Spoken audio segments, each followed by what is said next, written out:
Selamat datang di channel Pemuja Malam. Jangan lupa like, share, and subscribe ya. Terima kasih. Chapter 48. Menangis untuk seorang wanita. Rere menarik lebih kuat lingkaran tangannya dan menutup hidung si sopir dengan jarinya. Jelas penyerangan Rere yang kelihatannya sepele tapi cukup membuat konsentrasi si supir buyar. Dia harus memukul tangan Rere yang menutup hidungnya serta melepaskan jerat lengan Rere di leher. Sedang dia juga harus tetap fokus nyetir. Alhasil mobil oleng, lajunya tak terkendali. Rere memanfaatkan keadaan itu untuk menyerang dengan menggigit keras telinga si sopir sampai berdarah.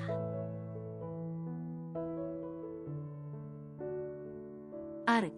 Teriakan si sopir semakin membuat Rere buas menggigiti bagian yang bisa digigitnya.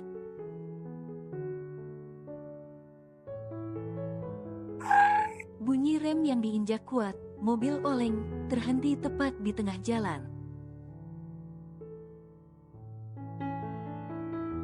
Rere langsung bergegas lari keluar mobil. Si sopir dengan wajah masih menahan sakit mengambil nafas sebanyak-banyaknya. Hampir saja dia kehilangan oksigen karena Rere. Cewek sialan, gue matiin lu, umpatnya sambil mengejar Rere. Rere berlari setengah mati. Sejujurnya tubuhnya belum mampu untuk berlari sekencang ini. Tapi ini adalah the power of kepepet. Dalam kondisi terdesak terkadang orang bisa melakukan sesuatu yang tak terduga. Kekuatan yang ada dalam diri akan muncul untuk menyelamatkan.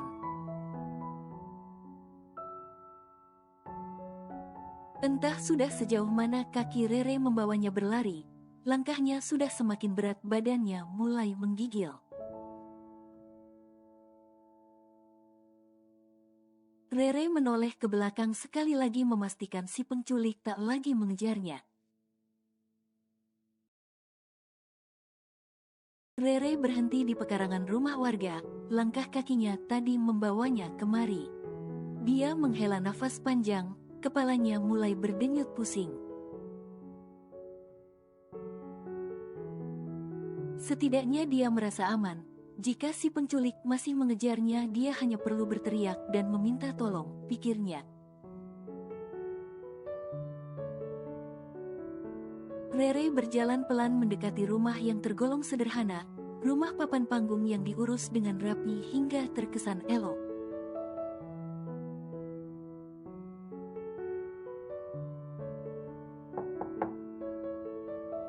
Assalamualaikum, permisi, Rere mengetuk pintu. Namun hening tak ada sahutan.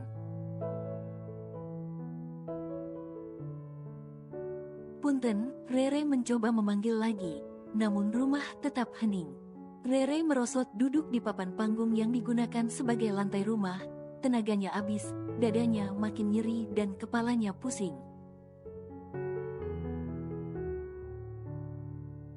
Ya Tuhan, aku harus segera pulang, aku harus segera bertemu Kak Devon, dia pasti khawatir mencariku, beri aku pertolongan Tuhan, bisik Rere lirih.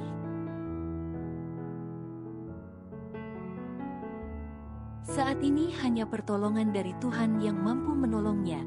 Dia sudah melakukan yang terbaik semampunya, berusaha melarikan diri dari si penculik. Yang entah untuk apa mereka melakukan penculikan terhadap dirinya, apakah lagi-lagi ini berhubungan dengan Devon? Barbar sekali pengagum rahasia Devon itu sampai berulang kali ingin mencelakainya.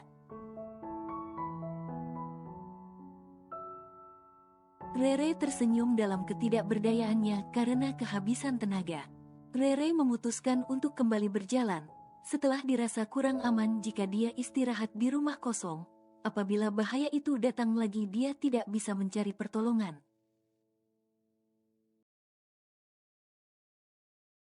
Sialnya aku, HP sama tasku nggak tahu kemana jadi aku nggak bisa menghubungi Kak Devon.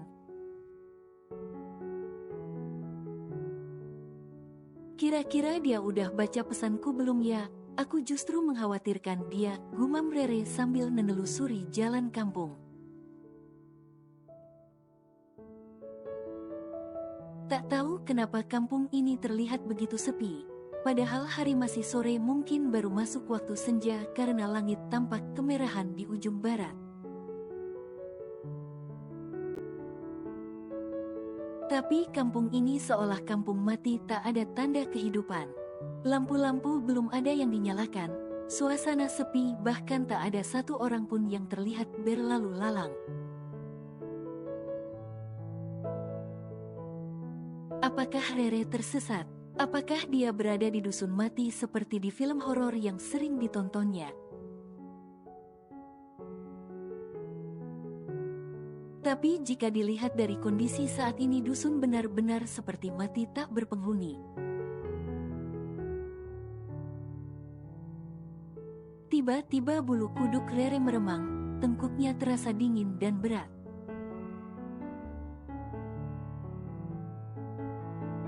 Rere, panggil Devon panik. Suaranya menggelegar ke setiap sudut ruangan. Bimur dan Bining yang mendengarnya langsung berlari ke arah suara tuannya. Tuan, panggil Bimur pelan. Bi, Rere kemana Bi? Kenapa dia nggak ada di kamar? Tanya Devon dengan suara panik.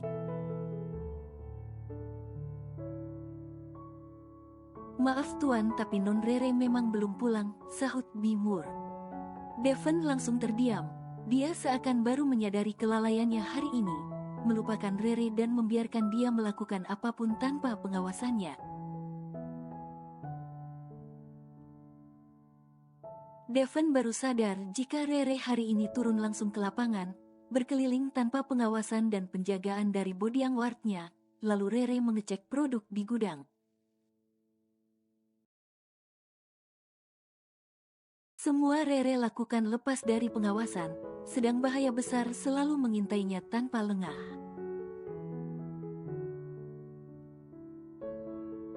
Apakah telah terjadi sesuatu dengan Rere? Tanya Devon pelan. Pertanyaan yang entah ia lontarkan pada siapa.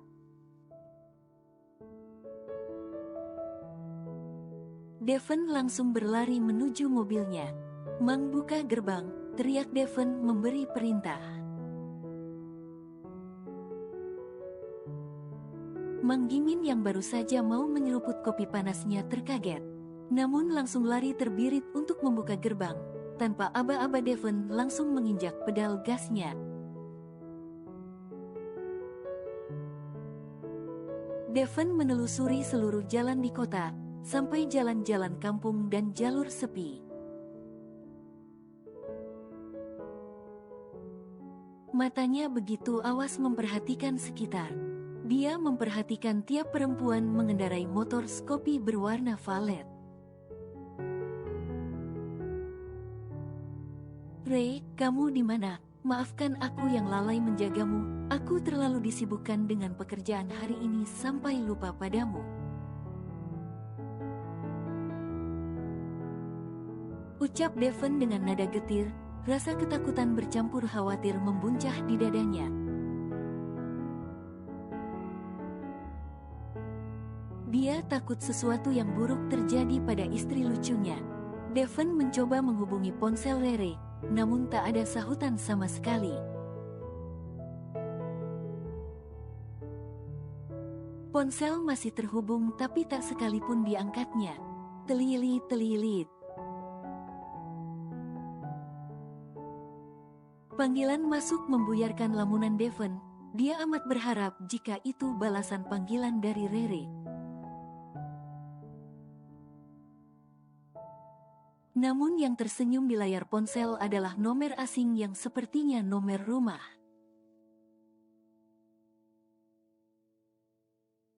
Halo, jawab Devon ragu. Selamat malam Bapak Devon, kami dari pihak kepolisian XXX ingin memberikan laporan bahwa sebuah motor Scoopy dengan nomor polisi XXX kami temukan tergeletak di jalan. Kami juga menemukan tas beserta ponsel yang diduga milik si pengendara, yaitu istri Anda, sahut seorang polisi memberi penjelasan. Lalu istri saya di mana Pak? Tanya Devon panik. Untuk itu kami menunggu kehadiran Anda untuk memberi keterangan. Baik Pak, sebentar lagi saya sampai. Devon menutup obrolannya dengan pihak kepolisian. Devon langsung tancap gas menuju kantor polisi. Pikirannya tak karuan. Sesuatu yang buruk memang sudah terjadi pada Rere. Sekitar 20 menitan Devon sampai di kantor polisi. Dia langsung bergegas menemui polisi yang menghubunginya tadi. Selamat malam Pak, saya Devon William, sapa Devon memperkenalkan diri. Pak Devon silahkan duduk, sahut Pak polisi. Begini Pak Devon, kami menemukan motor yang diduga adalah milik istri Bapak tergeletak di jalan. Dengan spion pecah, ada beberapa bagian yang rusak, Pak polisi mulai menjelaskan. Diduga istri Bapak mengalami kecelakaan tabrakan. Kami juga menemukan tas beserta isinya di TKP, lanjut Pak polisi sambil menyerahkan tas Rere. Lalu istri saya di mana Pak? Tanya Devon cepat. Kami tidak menemukan istri Bapak di tempat kejadian. Kami hanya menemukan helm yang terpental lebih jauh dengan beberapa tetes darah.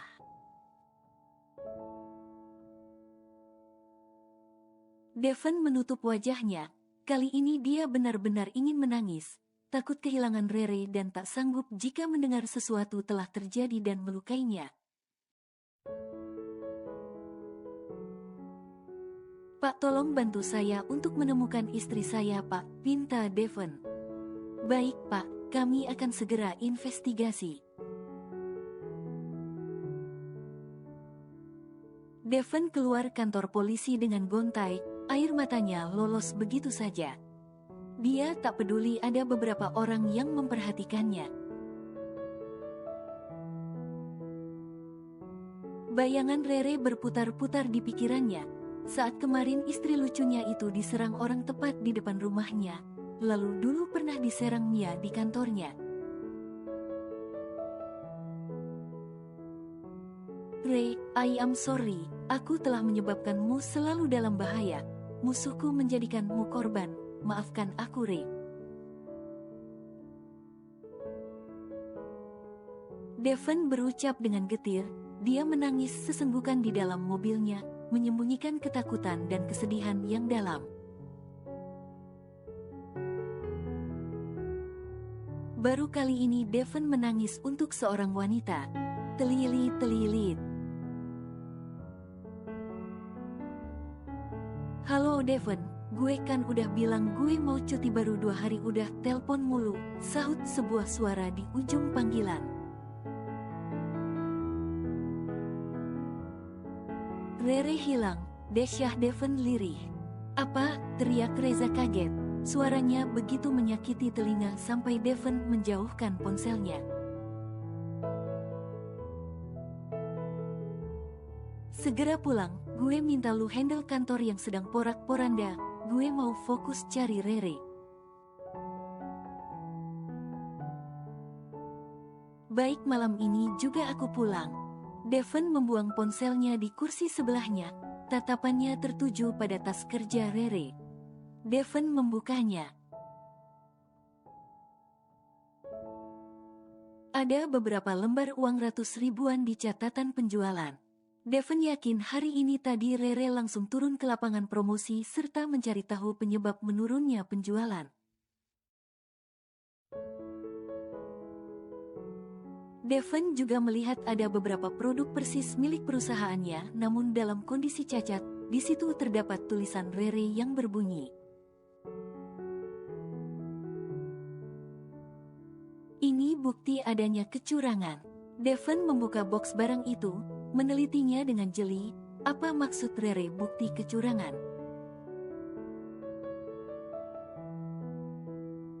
Devon kembali teringat pesan masuk yang dikirim Rere padanya. Dalam penjelasan singkatnya, Rere menyampaikan jika ada orang yang menjual produk sama persis dengan produk perusahaannya. Namun dengan kualitas jelek dan harga murah, ada juga produk dengan kualitas tinggi namun harganya jauh di bawah pemasaran perusahaan Devon. Apakah ada marketing yang mempermainkan harga di lapangan, gumam Devon?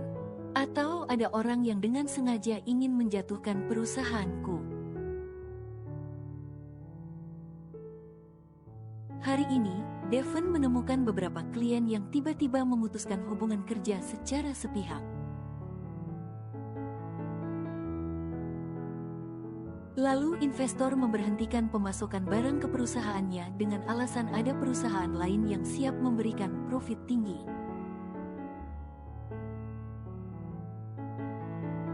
Dia juga dapat info jika para customer banyak yang komplain soal kualitas barang. Devon kembali mengecek pesan yang dikirim Rere. Aku menemukan barang dengan kualitas bagus di gudang, namun tidak ditempatkan di rak barang.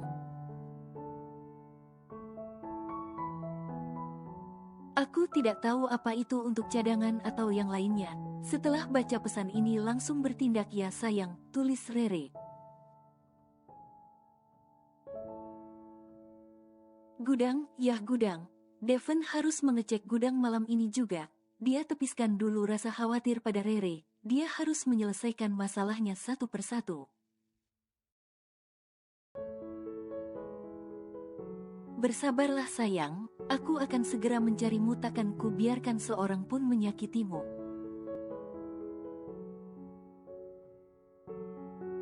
Terima kasih sudah membantuku mencari tahu masalah besar ini, ucap Devon menerawang seolah ucapannya itu didengar oleh istrinya.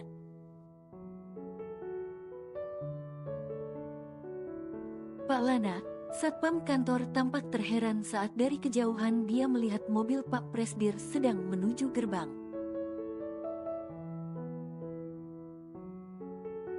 Langkahnya langsung sigap berlari ke gerbang, tanpa disuruh beliau langsung membuka gerbang. Selamat malam Tuan, apa ada yang ketinggalan atau mencari sesuatu? Sapa Mang Lana pada Devon. Saya minta kunci duplikat gudang, balas Devon datar. Pak Lana langsung berlari ke pos dan mencari kunci duplikat yang diminta Devon. Setelah mendapat apa yang diinginkan, Devon langsung bergegas menuju gudang. Saya parkir mobil di sini. Saya hanya mau cek gudang sebentar. Tolong jaga mobil, titah Devon yang dibalas anggukan patuh dari Pak Lana. Suasana kantor cukup gelap dan sepi. Karena hari sudah semakin larut, Devon menelusuri ruangan gelap menuju ruangan belakang paling ujung, yaitu gudang. Devon menyentri penerangannya menggunakan senter HP. Penerangan yang apa adanya membuatnya sedikit kesulitan untuk melihat lebih jelas ke sekeliling. Namun sebelum masuk gudang, Devon terlebih dahulu mengecek ruangan kepala gudangnya. Untungnya pintu tak dikunci. Entah ini suatu kebetulan untuk Devon atau kecerobohan karyawannya.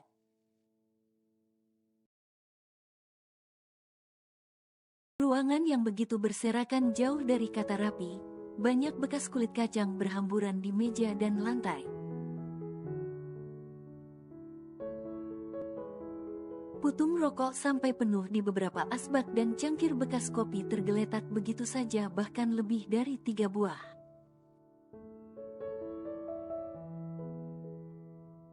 Apakah ruangan ini tak pernah dibersihkan, sehingga sekotor dan sejorok ini? Devon baru tahu kinerja Gino, kepala gudang yang hampir 4 tahun ini diberikan kepercayaan penuh olehnya. Meskipun Devon tidak melihat langsung keseharian Gino dalam bekerja, namun melihat ruangannya yang kotor dan berantakan, Devon bisa menyimpulkan seperti apa cara kerja Gino di perusahaannya.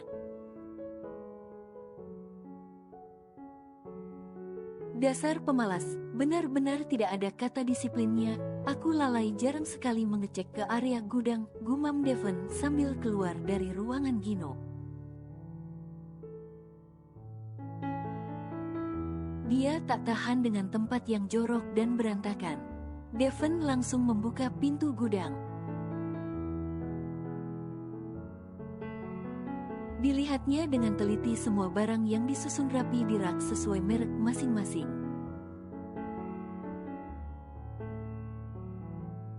Devon benar-benar tercengang mendapati banyaknya stok barang yang rusak dan kualitas jelek. Hampir di seluruh tatanan tidak ada barang bagus. Apakah selama ini yang mereka jual adalah barang seperti ini?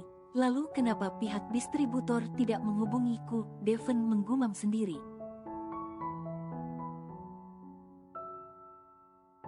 Devon teringat pesan Rere, ada setumpukan barang bagus yang ditumpuk terpisah. Devon langsung mencarinya, menyusuri tiap sudut gudang yang gelap. Hampir 30 menit Devon di gudang, dia tidak menemukan barang yang Rere maksud. Bisa jadi karena terhalang pencahayaan, sebab Devon tadi lupa tak menghidupkan saklar lampu terlebih dahulu. Devon akhirnya memutuskan untuk melanjutkan penyelidikannya besok pagi. Rasa lelah dan kantuk sudah mulai mengganggu pandangannya. Malam ini dia berusaha berdamai dengan keadaan dulu, sedikit menepis kekhawatirannya pada Rere. Gadis itu adalah gadis yang cerdas dengan sejuta akal, meskipun Devon amat mengkhawatirkan. Namun dia yakin jika Rere mampu menjaga dirinya, meskipun itu hanya harapan kecil.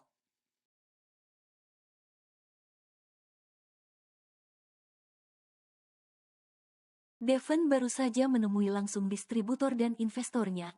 Dari obrolan mereka, Devon mendapat informasi. Jika sebulan terakhir ini, ada orang dari pihak perusahaannya memberikan surat pernyataan bahwa barang yang dikirim harus barang yang sedikit cacat atau rusak. Dia meminta dengan jumlah yang cukup banyak. Lalu ada pihak perusahaan lain yang tiba-tiba datang dan meminta pasokan barang dengan kualitas super bagus seperti yang dulu dipasok perusahaan Devon. Devon dapat menyimpulkan apa yang terjadi, benar yang ditemui Rere di lapangan. Ada orang di perusahaannya yang berkhianat dan jadi penyelundup. Kali ini Devon tidak mau gegabah ambil tindakan. Dia akan bergerak pelan namun mematikan. Dia harus meringkus siapa dalang kekacauan ini.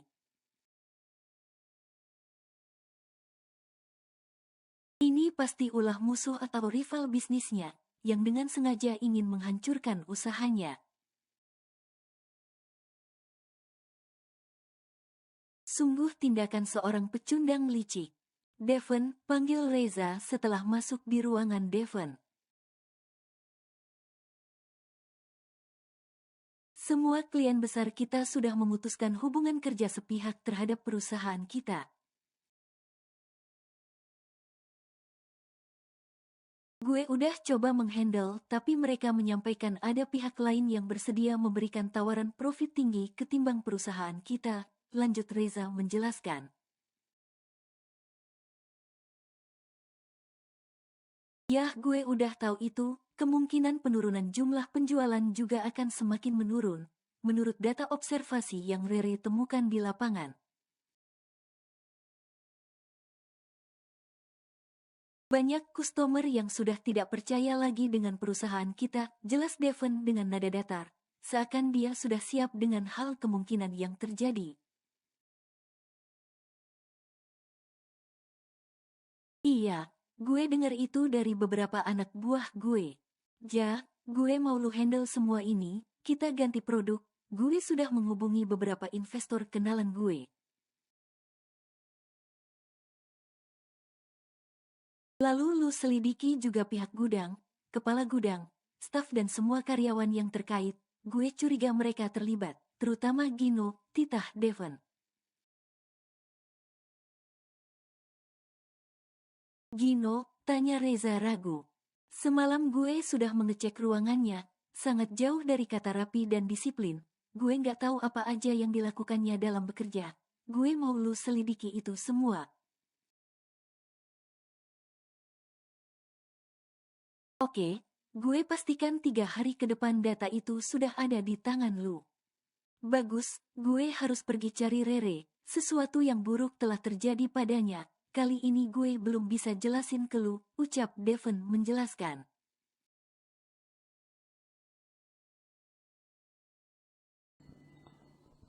Bersambung.